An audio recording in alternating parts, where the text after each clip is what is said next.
বন্ধুরা, এখানে আপনাদের সবাইকে স্বাগত জানিয়ে রাই কিচেন রুমে হাজির হয়ে গেলাম। আজ রাই কিচেন রুমে পায়েসের রেসিপি হবে। আজকের রেসিপি ডালিয়ার পায়েস। আমি এখানে খিরকির মতো পায়েসটাকে রান্না করে তারপর উপর থেকে কাজু কিশমিশ চেরি দিয়ে গার্নিশ করে নিয়েছি। দেখতে যেমন সুন্দর হয়েছে আর খেতেও খুব সুস্বাদু।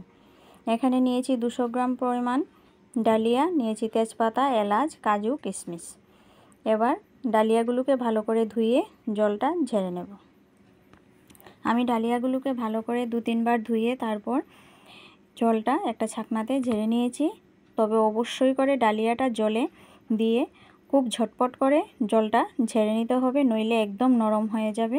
এ পর্যায়ে আমি একটা কড়াতে ঘি দিয়ে দিচ্ছি। 1 চামচ পরিমাণ গাওয়া ঘি দিয়ে ঘিটা গলে গেলে তারপর দিয়ে দেব ধুয়ে জল ঝেড়ে রাখা ডালিয়াগুলো।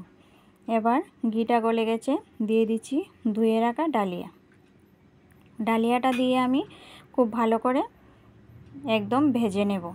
এই যে ডালিয়াগুলোকে আমি খুব ভালো করে উল্টে পাল্টে প্রায় 2 মিনিট মতো ভেজে নিয়েছি।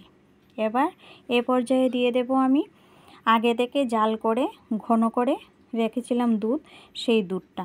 এখানে আমি 750 পরিমাণ দুধ নিয়েছি। যদি দুধটা দেখি অল্প হয়ে গেছে তাহলে আরও অল্প দুধ দিতে হবে। আমি এখানে প্রথমে এই দুধটাই দিয়ে দিলাম, 750 পরিমাণ দুধটা দিয়ে দিলাম। দিয়ে যেহেতু ডালিয়াটা আগে থেকে ভিজানো আছে, ধুয়ে নেওয়া আছে, তাহলে খুব বেশি সময় লাগবে না, অল্প সময়ের মধ্যে ডালিয়াটা ফুটে যাবে।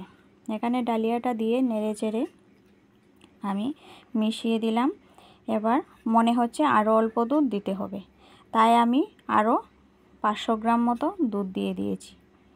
500 গ্রাম মতো দুধ দিয়ে এখানে এবার জাল করে নেব। খুব ভালো করে নেড়ে চেড়ে এবার জাল করে নিচ্ছি। এই যে পায়েসটা আমার জাল হয়ে গেছে, খুব ভালোভাবে ফুটে গেছে, ডালিয়াগুলিও প্রায় সেদ্ধ হয়ে আসছে। এ পর্যায়ে দিয়ে দেব 2টো তেজপাতা।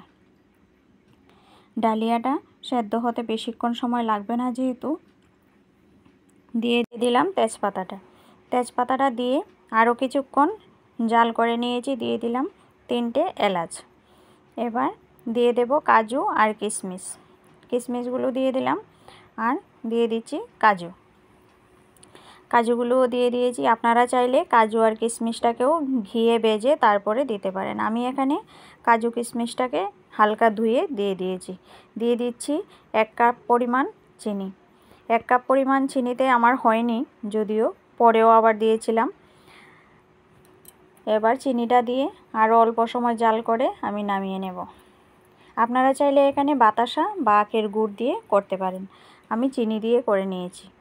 এ পর্যায়ে আমার পায়েসটা প্রায় হয়ে এসছে। এবার নেড়ে চেড়ে নামিয়ে নিচ্ছি।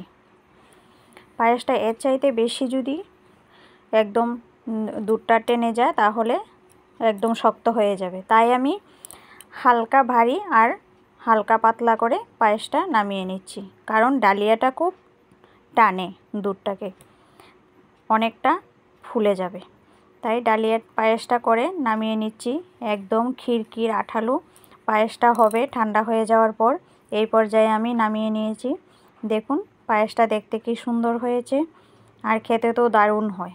এভাবে একদিন পায়েস ডালিয়া দিয়ে বানিয়ে খেয়ে দেখবেন, দারুণ লাগে খেতে।